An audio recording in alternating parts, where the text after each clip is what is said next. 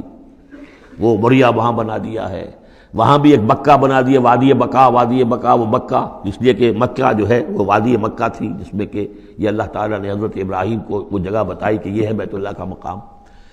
اور یہ کہ عجیب بات یہ ہے کہ بعض ہمارے مفسرین بھی ان کے اس پروپیگنڈے سے متاثر ہو گئے ہیں، اور یہ کہ ذبیح اللہ جو ہے وہ حضرت اسماعیل نہیں بلکہ حضرت اسحاق ہیں۔ غالباً اگر میرا حافظہ ٹھوکر نہیں کھا رہا تو تبری اس مغالطے میں مبتلا ہو گئے، بہت بڑے مفسر ہیں۔ تو اس پر جو کتاب لکھی مولانا حمید الدین فراہی نے عربی زبان میں، وہ بہت مارکے کی کتاب تھی، الرائے الصحیح فی من ہوا ذبیح، کون ذبیح ہے اس کے بارے میں صحیح رائے، عربی زبان میں لکھی۔ اس کا ترجمہ مولانا اصلاحی صاحب نے کیا تھا، وہ ہم نے شائع کیا تھا انجمن خدام القرآن کے تحت، غالباً اب بھی کہیں ہوگا، لیکن وہ کتاب اتنی دقیق ہے، اتنی مشکل ہے، عام ذوق کی نہیں ہے، اس لیے میں نے ایک مرتبہ بہت سی وہ شائع کر لی تھی، وہ بہت عرصے تک پڑھی نہیں، پھر اس کے پڑھنے والے نہیں نکلے۔ قال یا بنی انی اری فی المنام انی اذبحک فانظر ماذا تری، قال یا ابت افعل ما تؤمر ستجدنی ان شاء اللہ من الصابرین فلما اسلما وتلہ للجبین۔ تو جب ان دونوں نے فرما برداری کی روش اختیار کر لی اور حضرت ابراہیم نے اسماعیل کو لٹا دیا پیشانی کے بل کہ تاکہ چہرہ سامنے نہ ہو، بجائے سامنے وہ چلانے کے چھری اس گدی پر چلانے کی کوشش کی۔ وَنَادَيْنَاهُ يَا ابراہیم، اور ہم نے پکارا ہے ابراہیم کا صدقت الرؤیا، تم نے تو اپنا خواب سچا کر دکھایا۔ اِنَّا كَذَلِكَ نَجْزِي الْمُحْسِنِينَ، ہم اسی طرح اپنے محسن بندوں کو بدلہ دیتے ہیں۔ إِنَّ هَذَا لَهُوَ الْبَلَاءُ الْمُبِينُ، یقیناً یہ بہت بڑی آزمائش تھی۔ یہ شاباش کی حد ہے کہ ممتحن یہ کہے اس سے کہ جس کا امتحان لے رہا ہو کہ بھائی امتحان بڑا سخت لیا تھا میں نے تمہارا واقعتاً۔ اب یہ شاباش کا جو ہے یوں سمجھیے کہ سب سے آخری شکل ہے کہ ممتحن کہے۔ اس موضوع پر میں نے ایک تحریر لکھی تھی جو کتابچے کی شکل میں موجود ہے، حج اور عید الاضحیٰ اور اس کی حکمت، اس میں میں نے یہ چیزیں بیان کی ہیں۔ وَفَدَيْنَاهُ بِذِبْحٍ عَظِيمٍ، اور پھر ہم نے اس کی جگہ پر فدیہ، ایک ذبح عظیم، جنت کا ایک میڈھا آیا اور اس کی جگہ پر حضرت اسماعیل کی جگہ پر ذبح ہوا، اور اسی کی پھر اب یہ یاد ہے کہ جو بنائی جا رہی ہے قربانی جو ہوتی ہے۔ وَتَرَكْنَا عَلَيْهِ فِي الْآخِرِينَ، اسی پر ہم نے پھر باقی رکھا پچھلوں میں بھی، یعنی اس میں یہ بھی ہو سکتا ہے کہ پوری ملت ابراہیم مراد ہو، جیسے ملت نوح پر ہم نے باقی رکھا کچھ لوگوں کو جن میں سے حضرت ابراہیم بھی تھے، اور یہ بھی کہ اس قربانی کا خاص طور پر جو ہے اس کا ذکر کیا جا رہا ہو۔ سلام علی ابراہیم، سلام ابراہیم پر، کذالک نجزی المحسنین، اسی طرح ہم بدلہ دیتے ہیں اپنے محسن بندوں کو، انہ من عبادنا المؤمنین، یقیناً وہ ہمارے مومن بندوں میں سے تھے۔ وبشرناہ باسحاق نبیا من الصالحین، اور ہم نے بشارت دی انہیں اسحاق کی کہ جو انبیاء ہی میں کے زمرے میں سے ایک نبی ہوں گے۔ وبارکنا علیہ وعلی اسحاق، اور ہم نے اپنی برکتیں نازل فرمائی ان پر بھی اور اسحاق پر بھی، علیہم الصلاۃ والسلام ومن ذریتہما محسن وظالم لنفسہ مبین، اور ان کی اولاد میں سے، نسل میں سے بہت نیکوکار بھی نکلے، بہت محسن بھی نکلے، لیکن یہ کہ ظالم لنفسہ مبین، صاف صاف اپنے نفس پر ظلم کرنے والے بھی نکلے، ہر طرح کے لوگ نکلے۔ وَلَقَدْ مَنَنَّا عَلَىٰ مُوسَىٰ وَهَارُونَ، یہ قصص النبیین کے انداز کی صورت ہے جو میں یہ اصطلاحات سے آپ کو واقف کرا چکا ہوں۔ وَلَقَدْ مَنَنَّا عَلَىٰ مُوسَىٰ وَهَارُونَ، اور اسی طرح ہم نے موسیٰ اور ہارون پر بھی احسان فرمایا، وَنَجَّيْنَاهُمَا وَقَوْمَهُمَا مِنَ الْكَرْبِ الْعَظِيمِ، اور ہم نے انہیں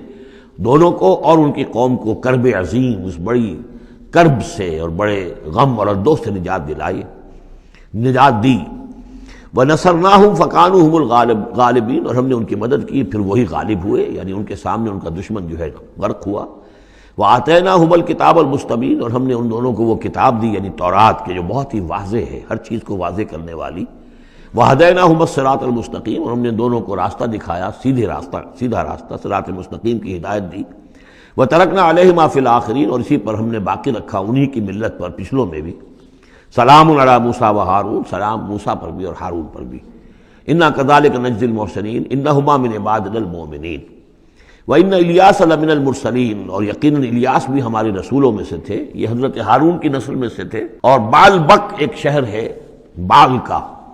بک اصل میں پرانی عبرانی زبان میں شہر کو کہتے تھے، بکہ، تو یہ بکہ جو تھا یہ بک، تو بال بک، بک کا شہر، تو یہ تو یوں سمجھیے کہ اللہ کا گھر، اللہ کا شہر، اور یہ ایک بال کا بھی ایک شہر تھا، بال ان کا بہت بڑا معبود تھا، اور وہ سانڈ کی شکل میں اس کا بت بنتا تھا۔ وَإِنَّ إِلْيَاسَ لَمِنَ الْمُرْسَلِينَ إِذْ قَالَ لِقَوْمِهِ أَلَا تَتَّقُونَ، جبکہ انہوں نے اپنی قوم سے یہ کہا کہ تم تقوی اختیار نہیں کرتے، ڈرتے نہیں ہو۔ أَتَدْعُونَ بَالًا، تم پکارتے ہو بال کو، وَتَذَرُونَ أَحْسَنَ الْخَالِقِينَ، اور جو بہترین خالق ہے اس کو تم نے چھوڑ دیا ہے۔ اللہ ربکم، جو اللہ ہے تمہارا رب ہے، ورب آبائکم الاولین، اور تمہارے جو پچھلے آباء و اجداد تھے ان سب کا رب ہے۔ فکذبوہ فانہم لمحضرون، تو انہوں نے اس کو جھٹلا دیا، اور تو وہ سب کے سب جو ہیں وہ پکڑے ہوئے آئیں گے قیامت کے دن، گرفتار ہو کر حاضر کر دیے جائیں گے، محضر ہوں گے۔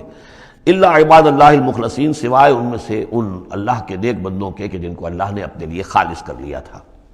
وَتَرَكْنَا عَلَيْهِ فِي الْآخِرِينَ، اور ہم نے اسی پر پھر باقی رکھا پچھلوں میں بھی، اسی ملت، اسی طریقے کا ایک تسلسل چلا آ رہا ہے۔ إِنَّ هَٰذِهِ أُمَّتُكُمْ أُمَّةٌ وَاحِدَةٌ، یہ بات دو مرتبہ یہ آیت آ چکی ہے۔ سلام علی الیاسین انا کذالک نجزی المحسنین انہ من عبادنا المؤمنین۔ اب یہ جو بار بار آ رہی ہیں آیتیں، میں ان کا ترجمہ نہیں کر رہا ہوں، اور بہت سادہ بھی ہیں کہ جن کے ترجمے کی ضرورت نہیں ہے۔ وَإِنَّ لُوطًا لَمِنَ الْمُرْسَلِينَ، اور یقیناً لوط بھی رسولوں میں سے تھے۔ إِذْ نَجَّيْنَاهُ وَأَهْلَهُ أَجْمَعِينَ، جبکہ ہم نے اسے بھی نجات دی اور ان کے گھر والوں کو بھی، سب کو۔ اصل میں اس کے سب کی تفصیل قرآن مجید سے تو ایسے معلوم ہوتا ہے کہ خاصا بڑا خاندان ہوگا، خاصا بڑا گھرانہ ہوگا، جن میں سے صرف ایک جو ہے عورت، ان کی بیوی جو تھی وہ رہ گئی پیچھے۔ تورات سے یہ معلوم ہوتا ہے کہ ان کی صرف 2 بیٹیاں تھیں اور کوئی خاندان نہیں تھا، بس یہ وہ اپنی 2 بیٹیوں کو لے کر نکلے ہیں، واللہ عالم۔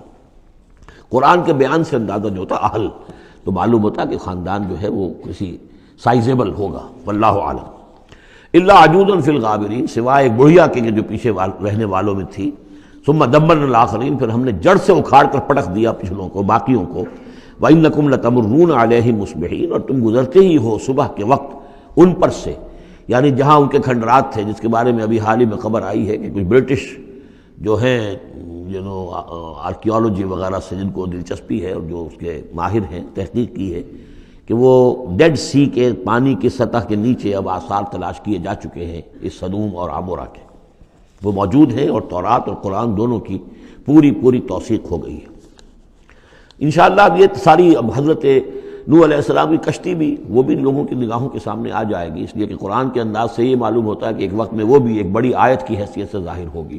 اور یہ کہ یہ ساری چیزیں جو لوگوں کے سامنے ایک ثبوت کے طور پر آتی چلی جائیں گی۔ یہ ساری تاریخ جو قرآن بیان کر رہا ہے اور تورات نے بیان کی، صحیح ہے۔ وَإِنَّكُمْ لَتَمُرُّونَ، تم گزرتے ہو، جب تمہارے قافلے جاتے ہیں تو وہاں سے گزر کر جاتے ہو، تم صبح کے وقت بھی اور باللیل، کبھی رات کے وقت بھی۔ افلا تعقلون، تو کیا تم عقل سے کام نہیں لیتے؟ وَإِنَّ يُونُسَ لَمِنَ الْمُرْسَلِينَ، اور یونس بھی اسی طرح اللہ کے رسولوں میں سے تھے۔ اِذْ أَبَقَ إِلَى الْفُلْكِ الْمَشْحُونِ، جبکہ وہ بھاگ کر پہنچا اس کشتی میں کہ جو پہلے ہی سے لدی ہوئی تھی۔ اس کو چونکہ اپنی قوم کو چھوڑ کر غصے میں بھرے ہوئے، ذہب مغاضبا، یہ ہم پڑھ چکے ہیں، یعنی اپنے قوم کے انکار اور کفر کی وجہ سے اتنا انہیں طیش آیا، اتنا غصہ ہوا غضبناک ہو کر، بس یہ غلطی ہوئی کہ انہیں انتظار کرنا چاہیے تھا کہ اللہ تعالیٰ کی طرف سے انہیں ایکسپریس پرمیشن ملے، واضح کہ اب ہاں تم اپنی قوم کو چھوڑ کر چلے جاؤ۔ اس کے بغیر رسول اپنی جگہ نہیں چھوڑ سکتا۔ لیکن یہ کہ وہ اس وقت جو ان کے اندر حمیت حق تھی وہ اتنے جوش میں آئی کہ بس ایک بات کا سہو ہو گیا، خطا ہو گئی۔ اب وہ گئے ہیں چھوڑ کر، تو پھر وہ غالباً وہی دجلہ اور فرات میں سے کسی دریا کے اندر کوئی کشتی ہوگی، اس میں یہ سوار ہو گئے۔ فساہم فکان من المدحضین، تو اس کشتی کا کوئی ڈولنے لگی، کوئی معلوم ہوا کہ ڈوب جائے گی، تو انہوں نے یہ کہا ان کے اپنے رواج کے مطابق، یا تو یہ کہ وزن کم کرنے کے اعتبار سے سوچا ہوگا کہ ایک آدمی کو تو یہاں سے اترنا ہوگا ورنہ پوری کشتی ڈوب جائے گی۔ روایات میں یہ بھی آتا ہے کہ انہوں نے سمجھا کہ کوئی غلام بھاگا ہوا آیا ہے اور اس کی وجہ سے ہماری یہ کشتی جو ہے یہ اب یہ ڈوبنے کے قریب آ گئی ہے، تو پھر اس قرآن اندازی کی کہ کون ہے وہ، اور قرآن اندازی میں نام حضرت یونس کا نکلا، تو انہوں نے اٹھا کے انہیں اور وہ دریا میں پھینک دیا۔ فساہما، انہوں نے قرآن ڈالا، فکان من المدحضین، تو وہی ہوا جسے دھکیل دیا گیا دریا کے اندر۔ فالتقمہ الحوت، تو اسے نگل لیا مچھلی نے، کوئی ویل ہوگی بڑی مچھلی، اور آج کل تو آپ کو معلوم ہے جس سائز کی ہوتی ہیں۔ وہو ملیم، اور وہ ملامت زدہ تھے اللہ کی طرف سے۔ اب ظاہر بات ہے کہ جو بھی خطا ہو جاتی ہے اور جتنی بڑی شخصیت ہوتی ہے اس کے بارے میں ان کی چھوٹی سی خطا کے اوپر بھی اللہ کا جو اظہار ہوتا ہے ناراضگی کا، وہ بہت سخت ہوتا ہے۔ جن کے رتبے ہیں سوا، ان کی سوا مشکل ہے ان کے مقامات کے اعتبار سے۔ فلولا انہ کان من المسبحین، تو اگر نہ ہوتے وہ تسبیح کرنے والوں میں سے، لا الہ الا انت سبحانک انی کنت من الظالمین، وہ ہم پڑھ چکے ہیں آیت کریمہ۔ اس کا انہوں نے اس کشتی، اس مچھلی کا معاملہ اللہ نے ایسا خاص بھی رکھا ہوگا کہ کوئی اور ان کو جو ہے وہ ابھی ان کی موت وہاں واقع نہیں ہوئی، اس کے اندر گھٹن کی وجہ سے، اللہ کے اختیار میں سب کچھ ہے، اور وہ وہاں زندہ بھی رہے اور تسبیح کرتے رہے۔ فلبث فی بطنہ الی یوم یبعثون، للبث، تو وہ رہتا، اگر وہ نہ ہوتا مسبحین میں سے، تسبیح نہ کرتا، یہ آیہ کریمہ کا ورد وہاں نہ انہوں نے کیا ہوتا، تو یہ کہ وہ پھر رہتا اسی کشتی، اسی مچھلی کے پیٹ میں، یوم یبعثون، قیامت تک، وہیں سے ان کا بعث بعد الموت ہوتا۔ بارک اللہ لی ولکم فی القرآن العظیم ونفعنی وإیاکم بالآیات والذکر الحکیم۔